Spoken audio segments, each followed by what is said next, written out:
Hi hello ನಮಸ್ಕಾರ ಸ್ನೇಹಿತರೆ. ನೀವೇನಾದರೂ ಹೆಲ್ತ್ ಇನ್ಶೂರೆನ್ಸನ್ನು ತೊಗೊಳ್ಬೇಕು ಅಂತಂದರೆ ಯಾವ್ಯಾವ ಕಂಡೀಷನ್ಗಳನ್ನು ನೀವು ನೋಡಬೇಕಾಗತ್ತೆ, ಯಾವೆಲ್ಲ ಕಂಡೀಷನ್ಗಳನ್ನು ನೋಡಿ ನೀವು ಹೆಲ್ತ್ ಇನ್ಶೂರೆನ್ಸನ್ನು ಪರ್ಚೇಸ್ ಮಾಡಬೇಕಾಗುತ್ತೆ ಅನ್ನೋದನ್ನು ಈ ವಿಡಿಯೋದಲ್ಲಿ ನಾನು ಸಂಪೂರ್ಣವಾಗಿ ತಿಳಿಸ್ಕೊಡ್ತಾ ಇದ್ದೀನಿ. ಸೊ ಹಾಗಾಗಿ ಈ ವಿಡಿಯೋನ ಎಲ್ಲೂ ಸ್ಕಿಪ್ ಮಾಡಬೇಡಿ. ಯಾಕೆಂದರೆ ಹೆಲ್ತ್ ಇನ್ಶೂರೆನ್ಸ್ ಅನ್ನೋದು ಪ್ರತಿಯೊಬ್ಬ ಮನುಷ್ಯನಿಗೂ ಒಂದು ಫ್ಯಾಮಿಲಿಗೂ ಇಂಪಾರ್ಟೆಂಟ್ ಆದ ಒಂದು ಇನ್ಶೂರೆನ್ಸ್. ಸೊ ಹಾಗಾಗಿ ಇದನ್ನು ನೀವು ಕಂಪಲ್ಸರಿಯಾಗಿ ಪೂರ್ತಿಯಾಗಿ ನೋಡಿ ಯಾವೆಲ್ಲ ಪ್ಯಾರಾಮೀಟರ್ಗಳನ್ನು ನಾವು ನೋಡಬೇಕಾಗುತ್ತೆ, ಯಾವೆಲ್ಲ ಪ್ಯಾರಾಮೀಟರ್ಗಳು ಸರಿ ಇದ್ದರೆ ನಾವು ಅದನ್ನು ಪರ್ಚೇಸ್ ಮಾಡಬೇಕಾಗುತ್ತೆ ಅನ್ನೋದನ್ನು ನೀವು ಈ ವಿಡಿಯೋ ಮುಖಾಂತರ ಸಂಪೂರ್ಣವಾಗಿ ತಿಳ್ಕೊಳ್ತೀರಾ. ಹಾಗಾಗಿ ಈ ವಿಡಿಯೋನ ಎಲ್ಲೂ ಸ್ಕಿಪ್ ಮಾಡಬೇಡಿ. ಸೊ ಅದಕ್ಕೂ ಮುಂಚೆ ನನ್ನೊಂದು ಸ್ಮಾಲ್ ರಿಕ್ವೆಸ್ಟ್, ನೀವಿನ್ನೂ ನಮ್ಮ ಚಾನಲ್ನ ಸಬ್ಸ್ಕ್ರೈಬ್ ಆಗಿಲ್ಲ ಅಂದರೆ ಈಗಲೇ ಸಬ್ಸ್ಕ್ರೈಬ್ ಆಗಿ ಹಾಗೆ ಪಕ್ಕದಲ್ಲಿ ಬರುವ ಬೆಲ್ ಐಕನ್ನ ಕ್ಲಿಕ್ ಮಾಡಿ ಫ್ರೆಂಡ್ಸ್. ಸೊ ನೋಡೋಣ ಬನ್ನಿ ಯಾವೆಲ್ಲ ಪ್ಯಾರಾಮೀಟರ್ಗಳನ್ನು ನೋಡಿ ನಾವು ಒಂದು ಹೆಲ್ತ್ ಇನ್ಶೂರೆನ್ಸನ್ನು ಪಡ್ಕೊಳ್ಬೋದು ಅನ್ನೋದನ್ನು ನಾನು ಈಗ ತಿಳಿಸ್ಕೊಡ್ತಾ ಇದ್ದೇನೆ. ಸೊ ಮೊದಲೇದಾಗಿ ನೋಡಬೇಕಂದ್ರೆ ನಿಮ್ಮ ಅಗತ್ಯತೆಗಳನ್ನು ವಿಶ್ಲೇಷಣೆ ಮಾಡಬೇಕಾಗುತ್ತೆ. ನೀವು ಮೊದಲು ನಿಮ್ಮ ಕುಟುಂಬದ ಸದಸ್ಯರ ವಯಸ್ಸು ಮತ್ತು ಆರೋಗ್ಯದ ಸ್ಥಿತಿ ಪರಿಗಣಿಸಿ ಈಗಾಗಲೇ ಇರುವ ಕಾಯಿಲೆಗಳನ್ನು ಅಂದರೆ ಪ್ರೀ ಎಕ್ಸಿಟಿಂಗ್ ಡಿಸೀಸಸ್ ಇದ್ದರೆ ಅದಕ್ಕೆ ಕವರ್ ಹೊಂದಿದ ವಿಮೆಯನ್ನು ಆಯ್ಕೆ ಮಾಡುವುದು ಸೂಕ್ತವಾದದ್ದು. ಹಾಗೆ ಎರಡನೇದಾಗಿ ನೋಡೋದಾದರೆ ಕವರೇಜನ್ನು ಪರಿಶೀಲನೆ ಮಾಡಬೇಕಾಗತ್ತೆ. ಯಾಕೆಂದರೆ ಆಸ್ಪತ್ರೆಯಲ್ಲಿ ದಾಖಲಾತಿ, ವೈದ್ಯಕೀಯ ಫೀಸು, ಔಷಧಿ ಖರ್ಚುಗಳು, ವೈದ್ಯಕೀಯ ಪರೀಕ್ಷೆಗಳು ಮೊದಲಾದವುಗಳಿಗೆ ವಿಮಾ ರಕ್ಷಣೆ ನೀಡುತ್ತದೆ ಎಂದು ನೋಡ್ಕೊಳ್ಬೇಕಾಗತ್ತೆ. ಬಾಡಿ ಚೆಕಪ್ಗಳಿಗಾಗಿ ಯಾವುದೇ ಉಚಿತ ಸೇವೆಗಳು ಇದೆ ಎಂಬುದನ್ನು ಮೊದಲನೇದಾಗಿ ಪರಿಶೀಲಿಸಬೇಕಾಗತ್ತೆ. ಅದಾದ ನಂತರ ಮೂರನೇದಾಗಿ ಏನು ನೋಡ್ಬೇಕಪ್ಪ ಅಂದರೆ ವಿಮಾ ಮೊತ್ತ. ನಿಮ್ಮ ಕುಟುಂಬದ ಆರ್ಥಿಕ ಸ್ಥಿತಿ ಮತ್ತು ವೈದ್ಯಕೀಯ ಅಗತ್ಯತೆಗಳಿಗೆ ಅನುಗುಣವಾಗಿ ನಿಮ್ಮ ವಿಮಾ ಮೊತ್ತವನ್ನು ಆಯ್ಕೆ ಮಾಡ್ಕೊಳ್ಬೇಕಾಗತ್ತೆ. ನಿಮ್ಮ ಫ್ಯಾಮಿಲಿಗೆ ಎಷ್ಟು ಅಮೌಂಟನ್ನು ನೀವು ಇನ್ಶೂರೆನ್ಸ್ ಮುಖಾಂತರ ಪಡ್ಕೊಳ್ಬೇಕು ಅನ್ನೋದನ್ನು ನೀವು ಮೊದಲನೇದಾಗಿ ನೀವು ಅರ್ಥ ಮಾಡ್ಕೊಳ್ಬೇಕಾಗತ್ತೆ. ಅದಾದ ನಂತರ ನಾಲ್ಕನೇದಾಗಿ ನೋಡೋದಾದರೆ ನೆಟ್ವರ್ಕ್ ಹಾಸ್ಪಿಟಲ್ಗಳು ಅಂದರೆ ನೀವು ಸೆಲೆಕ್ಟ್ ಮಾಡ್ತಕ್ಕಂಥ ವಿಮೆ ಏನಿದೆ ಅದು ಯಾವೆಲ್ಲ ಪ್ರದೇಶಗಳಲ್ಲಿ ಆಸ್ಪತ್ರೆ ವಿಮಾ ಕಂಪನಿ ನೆಟ್ವರ್ಕ್ ಇದೆ ಎಂಬುದನ್ನು ನೀವು ಮೊದಲೇದಾಗಿ ನೋಡ್ಕೊಳ್ಬೇಕಾಗತ್ತೆ. ಅಂದರೆ ನಿಮ್ಮ ಪ್ರದೇಶದಲ್ಲಿ ಅದು ಇದೆಯಾ ಇಲ್ವಾ, ಆ ಇನ್ಶೂರೆನ್ಸನ್ನು ಪಡೆದುಕೊಂಡ್ರೆ ನಿಮ್ಮ ಪ್ರದೇಶದಲ್ಲಿ ಇರ್ತಕ್ಕಂಥ ಆಸ್ಪತ್ರೆಯಲ್ಲಿ ಈ ಇನ್ಶೂರೆನ್ಸ್ ನಮಗೆ ಅವೈಲೇಬಲ್ ಇದೆಯಾ ಅಲ್ಲ ಅನ್ನೋದನ್ನು ನೀವು ಚೆಕ್ ಮಾಡ್ಕೊಳ್ಬೇಕಾಗತ್ತೆ. ಐದನೇದು ವೈಯಕ್ತಿಕ ಅಥವಾ ಕುಟುಂಬ ಫ್ಲೋಟರ್ ಪ್ಲಾನ್ಗಳನ್ನು ನೀವು ನೋಡಬೇಕಾಗತ್ತೆ. ಒಂದನೇದು ಒಬ್ಬರಿಗಾಗಿ ವಿಮೆ ಬೇಕು ಅಂದರೆ ವೈಯಕ್ತಿಕ ಪ್ಲಾನನ್ನು ನೀವು ಪಡ್ಕೊಳ್ಬೇಕಾಗತ್ತೆ. ಒಂದು ವೇಳೆ ಕುಟುಂಬಕ್ಕಾಗಿ ಬೇಕಾದರೆ ನೀವು ಫ್ಯಾಮಿಲಿ ಫ್ಲೋಟರ್ ಪ್ಲಾನ್ಗಳನ್ನು ಆಯ್ಕೆ ಮಾಡ್ಕೊಳ್ಬೇಕಾಗತ್ತೆ. ಆರನೇದಾಗಿ ನೋಡೋದಾದರೆ ವಿಮಾ ಪ್ರೀಮಿಯಂ ಅಥವಾ ಡಿಡಕ್ಟಬಲ್ಗಳನ್ನು ನೀವು ಒಮ್ಮೆ ಪರಿಶೀಲಿಸಬೇಕಾಗತ್ತೆ. ಪ್ರೀಮಿಯಂ ಕಡಿಮೆ ಮತ್ತು ಹೆಚ್ಚು ಕವರೇಜ್ ಇರುವ ಯೋಜನೆಗಳನ್ನು ಆಯ್ಕೆ ಮಾಡ್ಕೊಳ್ಳೋದು ಒಳ್ಳೆಯದು. ಅಂದರೆ ಪ್ರೀಮಿಯಂ ಕಮ್ಮಿ ಇದೆ, ನೀವು ಹೆಚ್ಚು ಕವರೇಜ್ ಯಾವುದು ಸಿಗುತ್ತೆ ಅನ್ನೋದನ್ನು ನೋಡಿ ಸೆಲೆಕ್ಟ್ ಮಾಡ್ಕೊಳ್ಬೇಕಾಗತ್ತೆ. ಅದಾದ ನಂತರ ಡಿಡಕ್ಟಬಲ್ಸ್ಗಳು ಚೆನ್ನಾಗಿ ಪರಿಶೀಲಿಸಬೇಕಾಗತ್ತೆ. ಯಾಕಂದರೆ ಅವು ನಿಮ್ಮ ಖರ್ಚಿಗೆ ಪ್ರಭಾವ ಬೀರುತ್ತೆ. ಯಾವೆಲ್ಲ ಡಿಡಕ್ಟಬಲ್ಸ್ಗಳಿದೆ ಅನ್ನೋದನ್ನು ನೀವು ಒಮ್ಮೆ ಖಚಿತಪಡಿಸ್ಕೊಳ್ಬೇಕಾಗತ್ತೆ.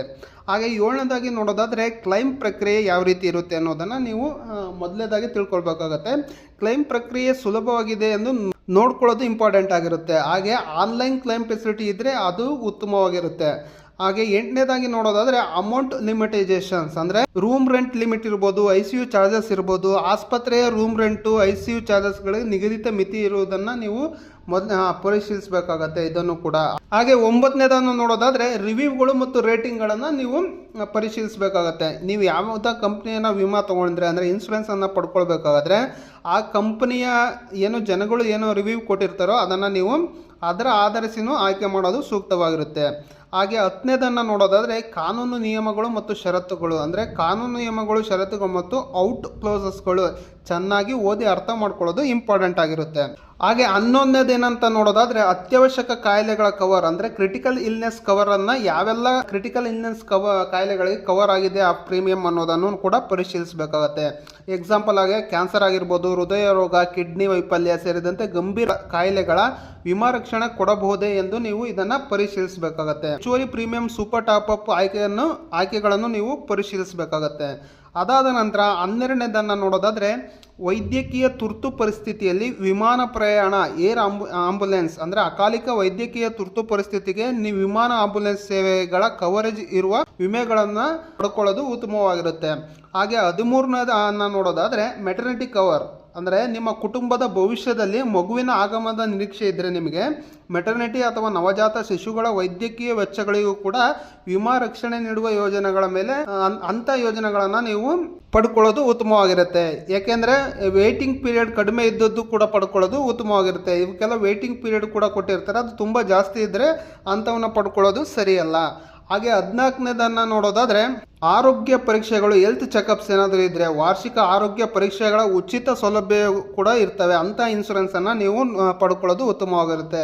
ಕೆಲವು ವಿಮಾ ಕಂಪನಿಗಳು ಪ್ರತಿ 2 ಅಥವಾ 4 ವರ್ಷಗಳಿಗೊಮ್ಮೆ ಉಚಿತ ಆರೋಗ್ಯ ಪರೀಕ್ಷೆಗಳನ್ನು ಕೂಡ ಒದಗಿಸ್ಕೊಡ್ತಾರೆ. ಸೊ ಅಂಥವನ್ನು ನೀವು ಸೆಲೆಕ್ಟ್ ಮಾಡೋದು ಉತ್ತಮವಾಗಿರುತ್ತೆ. ಹಾಗೆ ಆರೋಗ್ಯ ರಿಟೈನ್ ಬೋನಸ್ ಅಂತ ನೋ ಕ್ಲೈಮ್ ಬೋನಸ್ ಅಂತ ಇರುತ್ತೆ. ನೀವು ಕ್ಲೈಮ್ ಮಾಡದಿದ್ದರೆ ವಿಮಾ ಮೊತ್ತದಲ್ಲಿ ಹೆಚ್ಚಳ ನೀಡುವ ಯೋಜನೆಗಳು ಕೂಡ ಇರ್ತವೆ. ಅಂಥವನ್ನು ಸೆಲೆಕ್ಟ್ ಮಾಡೋದು ಉತ್ತಮವಾಗಿರುತ್ತೆ.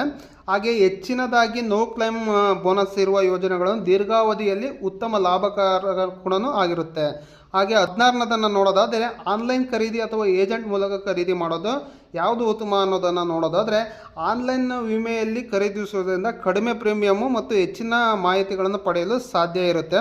ಹಾಗೆ ಏಜೆಂಟ್ಗಳ ಮೂಲಕ ಖರೀದಿಸಿದರೆ ಪರಿಹಾರಕ್ಕಾಗಿ ನೆರವು ಸಿಗುವ ಸಾಧ್ಯತೆ ಕೂಡ ಏಜೆಂಟ್ಗಳ ಮೂಲಕ ಸಿಗಬಹುದು. ಹಾಗೆ 17ನೇದನ್ನು ನೋಡೋದಾದರೆ ಕ್ಲೈಮ್ ಸೆಟಲ್ಮೆಂಟ್ ರೇಷಿಯೋನ ನೀವು ನೋಡಬೇಕಾಗತ್ತೆ. ನೀವು ಯಾವುದೇ ಒಂದು ಕಂಪನಿಯ ಇನ್ಶೂರೆನ್ಸನ್ನು ನೀವು ಪಡ್ಕೊಳ್ತೀರಾ ಅಂತಂದರೆ ಕ್ಲೈಮ್ ಸೆಟಲ್ಮೆಂಟ್ ರೇಷಿಯೋನ ಕಂಪನಿಯ ಕ್ಲೈಮ್ ಸೆಟಲ್ಮೆಂಟ್ ರೇಷಿಯೋ ಪ್ರತಿಶತ 90ಕ್ಕಿಂತ ಹೆಚ್ಚು ಇರುವ ಕಂಪನಿಗಳನ್ನು ನೀವು ಸೆಲೆಕ್ಟ್ ಮಾಡೋದು ಉತ್ತಮವಾಗಿರುತ್ತೆ. ಹಾಗೆ ನೀವು ಯಾವುದೇ ಒಂದು ಇನ್ಶೂರೆನ್ಸನ್ನು ಪಡ್ಕೊಳ್ತೀರಾ ಅಂತಂದರೆ 18ನೇ ಏನಪ್ಪ ಅಂತಂದರೆ ಗ್ರಾಹಕರ ಸೇವೆಗಳು ಅಂದರೆ ಕಸ್ಟಮರ್ ಸರ್ವಿಸ್ ಸುಲಭವಾಗಿ ಲಭ್ಯವಿರುವಂತಹ ಇನ್ಶೂರೆನ್ಸನ್ನು ನೀವು ಪಡ್ಕೊಳ್ಳೋದು, ಬೇಗ ನಮಗೆ ಸ್ಪಂದಿಸ್ತಕ್ಕಂಥ ಇನ್ಶೂರೆನ್ಸನ್ನು ಪಡ್ಕೊಳ್ಳೋದು ಉತ್ತಮವಾಗಿರುತ್ತೆ.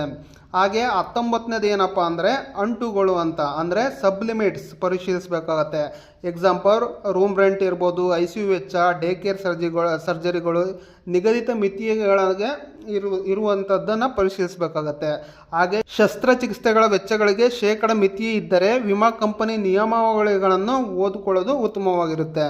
ಹಾಗೆ 20ನೇದು ಏನಪ್ಪ ಅಂತಂದರೆ ಆಯುರ್ವೇದ, ಯುನಾನಿ ಮತ್ತು ಹೋಮಿಯೋಪತಿಗಳ ಚಿಕಿತ್ಸೆಗಳು ಕೂಡ ಇರುವಂಥದ್ದನ್ನು ನೀವು ಪಡ್ಕೊಳ್ಳೋದು ಉತ್ತಮವಾಗಿರುತ್ತೆ. ಸೊ ಇವೆಲ್ಲ ಕಂಡೀಷನ್ಗಳನ್ನು ನೀವು ಪರಿಶೀಲಿಸಬೇಕಾಗತ್ತೆ. ಹಾಗೆ 21ನೇ ಪಾಯಿಂಟ್ ಏನಪ್ಪ ಅಂದರೆ ಪ್ರೀಮಿಯಂ ಪೇಮೆಂಟ್ ಮೋಡ್ ಅಂದರೆ ವಾರ್ಷಿಕ ಅಥವಾ ಅರ್ಧವಾರ್ಷಿಕ, ತ್ರೈಮಾಸಿಕ ಅಥವಾ ಮಾಸಿಕ ಪಾವತಿ ಇರುವಂತಹ ಏನೋ ವಿಧಾನಗಳು ಇರುತ್ತೆ. ಸೊ ನಿಮಗೆ ಯಾವುದು ಸೂಕ್ತವಾಗಿರುತ್ತೋ ಅದನ್ನು ನೀವು ಸೆಲೆಕ್ಟ್ ಮಾಡಿಕೊಳ್ಳೋದು ಉತ್ತಮವಾಗಿರುತ್ತೆ. ಹಾಗೆ 22ನೇದೇನಪ್ಪ ಅಂದರೆ ವಿಮಾ ಪರಿಷ್ಕರಣೆ ಅಂದರೆ ಪೋರ್ಟೆಬಿಲಿಟಿ. ಇತರ ವಿಮಾ ಕಂಪನಿಗಳಿಗೆ ಬದಲಾಯಿಸಲು ನೀವು ಪೋರ್ಟ್ ಮಾಡಲು ಏನಾದರೂ ಅವಶ್ಯಕತೆ ಇದೆಯಾ, ಅದರಿಂದ ಲಾಭ ನಮಗೆ ಸಿಗುತ್ತಾ ಅನ್ನೋದನ್ನು ನೀವು ಒಮ್ಮೆ ಕ್ರಾಸ್ ಚೆಕ್ ಕೂಡ ಮಾಡಬೇಕಾಗುತ್ತೆ.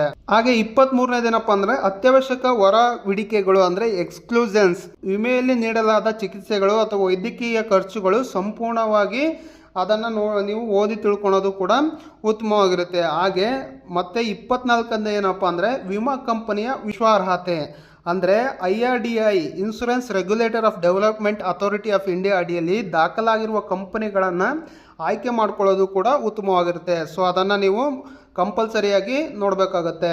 ಹಾಗೆ 25ನೇದೇನಪ್ಪ ಅಂದರೆ ಭಾರತ್ ಆಯುಷ್ಮಾನ್ ಯೋಜನೆ ಅಥವಾ ಸರ್ಕಾರಿ ಯೋಜನೆಗಳಲ್ಲೂ ಕೂಡ ಸರ್ಕಾರದಿಂದ ನೀಡಲ್ಪಡುವ ಆರೋಗ್ಯ ವಿಮಾ ಯೋಜನೆಗಳು ಅಥವಾ ಅದರ ಲಾಭಗಳನ್ನು ಕೂಡ ನೀವು ಒಮ್ಮೆ ಪರಿಶೀಲಿಸಬೇಕಾಗತ್ತೆ. ಖಾಸಗಿ ವಿಮೆಯ ಜೊತೆಗೆ ಸರ್ಕಾರದ ಯೋಜನೆಗಳ ಲಾಭಗಳನ್ನು ಪಡ್ಕೊಳ್ಳೋದು ಉತ್ತಮವಾಗಿರುತ್ತೆ. ಅದೇನಾದ್ರು ನಿಮಗೆ ಎಲಿಜಿಬಲ್ ಇದ್ದರೆ ನೀವು ಅದನ್ನು ಕೂಡ ನೀವು ತಗೊಳ್ಳೋದು ಉತ್ತಮವಾಗಿರುತ್ತೆ. ಇಷ್ಟೆಲ್ಲ ಪ್ಯಾರಾಮೀಟರ್ಗಳನ್ನು ನೀವು ನೋಡಿ ತೊಗೊಳೋದಾದರೆ ಒಂದು ಒಳ್ಳೆ ಸೂಪರ್ ಆದ ಹೆಲ್ತ್ ಇನ್ಶೂರೆನ್ಸನ್ನು ನೀವು ಪಡ್ಕೊಳ್ಬೋದು. ಎಲ್ಲ ಪಾಯಿಂಟ್ಗಳನ್ನು ನೀವು ಪಡೆದಿದ್ದೇ ಆದರೆ ನಿಮಗೆ ಹೆಲ್ತ್ ಇನ್ಶೂರೆನ್ಸಲ್ಲಿ ಫ್ಯೂಚರಲ್ಲಿ ಯಾವುದೇ ಥರದ ಪ್ರಾಬ್ಲಮ್ಗಳನ್ನು ನೀವು ಅನುಭವಿಸೋಕ್ಕೆ ಆಗಲ್ಲ. ಎಲ್ಲನೂ ಈಸಿಯಾಗಿ ಸಲೀಸಾಗಿ ಆಗಿ ಹೋಗುತ್ತೆ. ಈ ರೀತಿಯಾದ ಪಾಯಿಂಟ್ಗಳನ್ನು ನೀವು ಕಂಪಲ್ಸರಿಯಾಗಿ ನೋಡಬೇಕಾಗತ್ತೆ. ಸೊ ನೋಡಿದ್ರಲ್ಲ, ಈ ಮಾಹಿತಿ ನಿಮಗೆ ಇಷ್ಟ ಆಗಿದೆ ಅಂತ ಅನಿಸುತ್ತೆ. ಸೊ ಈ ಮಾಹಿತಿ ನಿಮಗೆ ಇಷ್ಟ ಆಗಿದ್ರೆ ದಯವಿಟ್ಟು ಈ ಮಾಹಿತಿಯನ್ನು ಪ್ರತಿಯೊಬ್ಬರಿಗೂ ಶೇರ್ ಮಾಡಿ. ಯಾಕೆಂದರೆ ಪ್ರತಿಯೊಬ್ಬ ಮನುಷ್ಯನು ಹೆಲ್ತ್ ಇನ್ಶೂರೆನ್ಸ್ ಪಡ್ಕೊಳ್ಳೋದು ಮುಖ್ಯ ಆಗಿರುತ್ತೆ. ಸೊ ಪಡ್ಕೊಳ್ಬೇಕು ಅಂತ ಅನ್ನೋರಿಗೆ ಇವೆಲ್ಲ ಪಾಯಿಂಟ್ಗಳನ್ನು ಕೂಡ ಇಂಪಾರ್ಟೆಂಟ್ ಆಗಿರುತ್ತೆ. ಸೊ ಹಾಗಾಗಿ ಇವೆಲ್ಲದನ್ನು ಈ ವಿಡಿಯೋನ ಪ್ರತಿಯೊಬ್ಬರಿಗೂ ಶೇರ್ ಮಾಡಿ friends. So thank you for watching. Take care.